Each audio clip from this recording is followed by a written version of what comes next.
Every day, you essentially pay your dues by doing the harder thing when it's the right thing to do.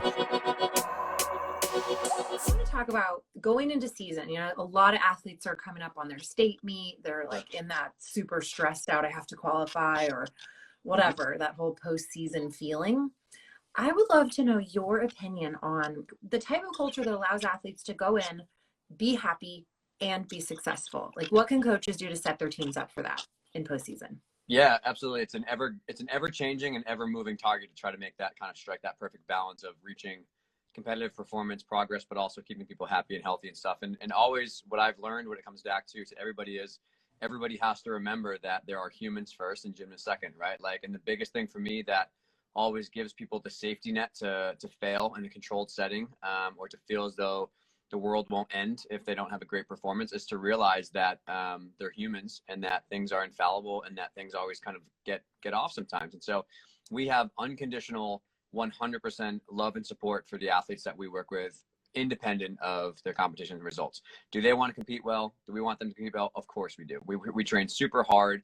We push them. They have big goals that they say they wanted to state, but they could win. If they win first at the meet, I don't think they're amazing. If they come last at the meet, I don't think that they're terrible, right? They are humans that we care about regardless of what happens on the competitive floor. And so I think that is a safety net for all of us that we operate under. Whereas in the same reverse way, they don't think we're better people if we coach high-level athletes to success. They don't think that we're not great people if we don't compete, well, and don't coach athletes to high-level success. I think we spend a lot of time with our gym, and I also counsel a lot of people in my consulting work to spend a lot of time with their athletes about, what are your definitions of success and what goes into the equation for how you are leading a life that you're proud of and that you're successful at. And I think that really, when you boil it down to, is the community, the relationships, the bonds, the health and the happiness of people, the progress over the perfection mentality, not must win at all costs, always do that. And I think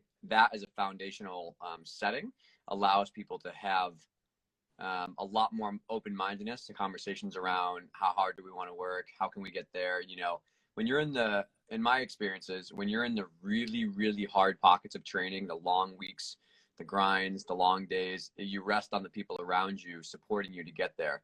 And if you don't feel as though those people have your best interest, or if you feel as though they only care about the numbers on a score sheet and not you as a human, I think you can't really get through those tough times. And so that's always how I've framed it, as when you really want to get into the harder training aspects and compete well, you have to have that support system around you. And I think that only comes when you've put in the work to build trust through multiple interactions of micro events. You've put in the respect through leadership examples and through positive role modeling, and you've communicated well that no matter what happens, I'm still here for you, regardless of whether it's an amazing performance, you have the meet of your life, you win first on everything, you get a college scholarship, it all goes well, or you get into the meet season, something goes wrong, you get injured, you decide this is not for you anymore. And, you're still welcome at the gym all the time, as long as you're living by our guidelines and you're respectful and you're empathetic and you're caring and you're a good human. The doors are always open for you. I'd love just your opinion on this. These gyms that would send out essentially level 7s to compete level 5, or they're sending out level 8s to compete level 5, these kids who are flipping vaults and then they go compete for a handspring. That I'm curious what your perspective is on, cost benefit. Like, I know it's great to set kids up for success. That's good. But then this whole, like, winning at all costs, you must get 439s in order to move up, or, whatever those expectations are. Do you have a perspective on that, or an opinion on that? Yeah. I mean, I'm a fan and advocate for training above the level that you compete at. I think that's very important to not only compete the level you train at so that you struggle uphill the next year. I don't think that's a great idea. But that being said, I think what we do when we say the metric of success and what we're looking for is the score, the medal, the placement, and the very extrinsic point of view, the extrinsic goal of the score, the medal, the stuff. I think we set ourselves up to live by a life that is very outside of ourselves in terms of what we think is rewarding and what we chase. And so I think that's very dangerous. I think what that does is it sets people up for the next stage of their life, where the grades have to always be great and always have to have someone's approval and have to make this much money when I get a job, or have this title, or have this status. And anything less than that is somehow reducing your worth. And I think that that's not a great way to set kids up for life. You know what I mean? Like, there's a bajillion factors that go into whether you're going to get a 9.8 or a 9.2, ranging from you felt sick that morning to the judge got a bad night's sleep and they're really cranky that day, to the equipment is different, the lighting is different, the rotation schedule is different, a billion things. There's a million things that could go into why your score didn't go the way it wants to go, regardless of if you feel ready or not. And so I feel like when we only praise the outcome instead of the process, we're really setting people up for disaster. And I think that that's really not the purpose of sport, even at the Olympic level and the elite level, is to teach people valuable life lessons they take with them for the rest of their life. And I work with a lot of high level gymnasts that are elites and NCAAs and get scholarships and stuff like that. And they will be the first to tell you that, cool, yeah, scholarship is awesome. I want college paid for. I'm happy I don't have to pay for it. I love my team. But they're definitely not doing it for the money. They're definitely not doing it for the Instagram likes and the follows and the TikTok fame. You know, that's not why they're competing. They do it because they want to get to their own goals and potential and be a part of a community that cares about them, that they care about each other. And they do it for the relationships. They do it for the process and the values and the goals. And so when we say the metric of success is scores, money, and medals, and then we set them up for disappointment, because what happens when that doesn't go? You know, what happens when it all falls through and you give your best performance of your lifetime and you still get a 9.5? You know, you're crushed. And so I think that's why it's okay to have goals of scores and metrics of outcomes. I think that's fine. I just think the priority has to be process oriented. It has to be progress over perfection oriented. It has to be, can you leave that competition saying that you did everything you possibly could do in your control to influence a positive outcome? And if so, then you can say, I'm good. You know what I mean? Like, if you really put in the work and did all the turns and got over your fears and worked really hard and you had the routine of your life, you stuck all your passes and you got an 8.7, then it's awesome. You got a 6.7. That's awesome. You know what I mean? And so I think it's really all about teaching kids skills about setting goals, progress, the values, social support, all that kind of stuff, and pushing towards that instead of being like, this, here's the marker of, you know, this score or this medal. And then it's just a constantly moving expectation. It's what they call the hedonic treadmill. You know, it's never good enough. You know, everyone knows you get that goal, it's accomplished. You're like, all right, that was cool. What's next?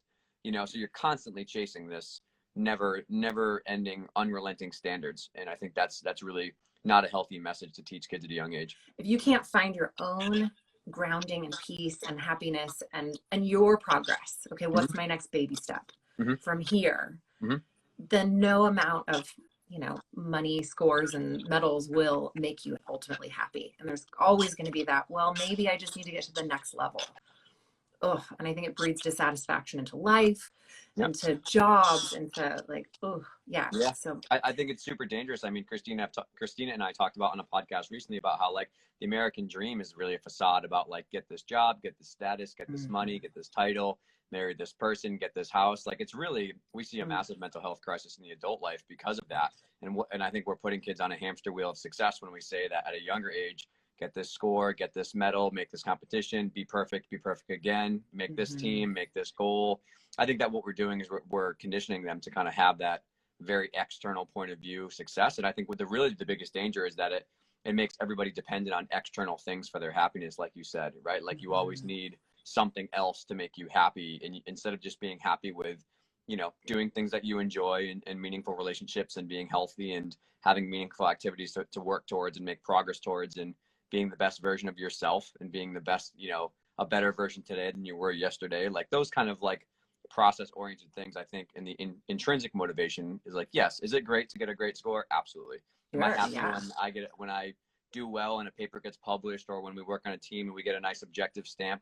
Absolutely. But I can't tell you how little I care about fame, status, money, all that kind of stuff. Like, if my social media following went to 0 and I started shift over again, cool, whatever, that's all good. You know, and I try to teach the kids that because we teach them a lot about what social media is and what scores mean and what medals mean and what progress means and what scholarships mean and stuff. Like, at the end of the day, those things are always going to move and be gray areas to dive into and moving targets and stuff like that. So the sooner we can teach kids at a young age how it's okay to have those external goals, but they are not what's going to make you happy. And how we can lead by example with our own lives of not valuing money and stuff and status and social media. I think that's a really important message. That's a really important message for them to take away from the sport, right? Like, for social support and like coaching communities, who a lot of people are, I work with just people who are not open-minded and they don't want to hear anything. And, I hate my job and I'm burnt out. I don't want to go to coach. It's like, well, you need to surround yourself with people who are shared trust and mutual respect and, are willing to hear your ideas and model through their behaviors and their choices what their values are. Like if you have, I have said this oftentimes, if you have a gap between what you say and what you do, then people see through that like tissue paper. And so if you say you're going to show up to practice on time and you value the community and you value health, but then you come late and you don't think thoroughly about your practice plans, and then when somebody speaks up about something concerning, you just brush them off, then everyone knows and they see through that and they go, okay, I guess your true colors are showing. I'm never going to want to, come to you with a problem again. I'm never going to want to ask your opinion. I'm never going to want to interact with you, because every time I do, you crush my sense of respect and you attack me and say that I'm an idiot or I'm stupid or I don't know what I'm talking about. And so as a coaching community, you have to work really hard to maintain that trust and that respect and that psychological safety if you want to model that in the kids, right? And then also you have to have constant communication with the kids and parents if you want to have that happen as well. It's simple. It's hard, but it's simple, right? It's not like, be a good person, work hard, be nice, communicate, right? Like things we learned in second grade. Treat people like you want to be treated, right? Like this is not rocket science. And but it's hard in execution because it's uncomfortable. It has negative emotions. It's sometimes, like someone's goals change a lot. Like we had two athletes after the pandemic who are very high level athletes. We loved them to death and thought they had high aspirations. They were like, I just can't do it after the pandemic. I can't come back. I'm nervous about this. It's so much work. And one went to boarding school to play other sports and do stuff with their family. And one just stopped gymnastics and did high school gymnastics only. And I was like, okay, cool. Gyms, you can still come to the gym. You're always welcome. It's fine. But, if I was a lesser, a younger coach who was less moral like I am now, I would have been super upset by that. I'd be like, oh, you're wasting our time and how dare you? And you're just lazy. You're giving up. And I would have laid into him and made him feel terrible. But it's okay. Goals change. You have different goals. I have different goals. It is what it is, man. Yeah. Welcome to the show. Consent can change at any time. Like the thing about the tea, did you ever see the video of yes, I offered you a cup of tea. You said you wanted it, and then you changed your mind and didn't drink it. So I'm not going to pour it down your throat. Exactly. Yeah. An athlete, I think we learn so much about consent in this sport. Yes, sir. Yes, ma'am. I can't say no. Or that got me into adulthood. I had to reprogram myself from the you have no consent mentality of gymnastics to where no, you can actually decide not to do that with your body. That skill or that meet or, if it is your choice, that's where the grit comes from. Because you're I choose to be here. I choose to put the work in. I'm not here because someone expects me to be here. I'm not here for the scholarship. I'm not here. I'm here because I choose it. And I walk through that door and I'm here to do my job. I couldn't agree more. And I tell this to the kids that I coach, the coaches that I mentor, and a lot of people I consult, that you cannot make anyone do anything. I'm not going to make you do gymnastics. I'm not going to make you do the strength. I'm not going to make you do anything that you want. I'm not going to make you come on time, right? But there's a cultural expectation and a cultural guideline of if you have these goals, this is what it takes to be successful. So while you don't have to do anything, you do have to deal with the consequences of your choices, good or bad. Yes. And so if you want to miss the side stations, chalk on the chalk bucket, slack off on conditioning, cheat your reps, come late, miss a day, that's okay. But when bars goes terribly, terribly wrong in the meet and you feel very bad about that and you're a little upset and you're a little you feel guilty about that, you have to live up to that. You have to have that you have to be able to stomach that. And then we're going to say hey, okay, this performance was a bunch of choices over the last 4 months that led to an outcome. If you would like a different outcome, you need to make different choices. And so I think that's that is, for me, that is the art form of gymnastics. That is the real reason I'm involved in gymnastics is building safe environments where kids can fail uphill, where they can fail in a safe environment. They're not going to get hurt. They're not going to be emotionally crushed, right? They're not traumatized, but they are, they're given the comfort of, this is what happens. Actions have consequences, just like real life. And you have to be able to stomach letdown or disappointment or negative emotions. And we're going to teach you how to deal with these. We're going to teach you why these things happened, some strategies to deal with them in the moment. And then we're going to build a plan together about how to prevent this in the future, if this is still your goal. And I think that in the long run, that is the ultimate value of sport, which is how do we build a relationship to dance with fear in a very graded exposure way? How do we realize things are hard and challenging, but microdose ourselves with fear every day so we can build our tolerance and resilience? And then on top of that, how do our actions create consequences? And how do outcomes that we don't want lead to behaviors that we need to change? Bye.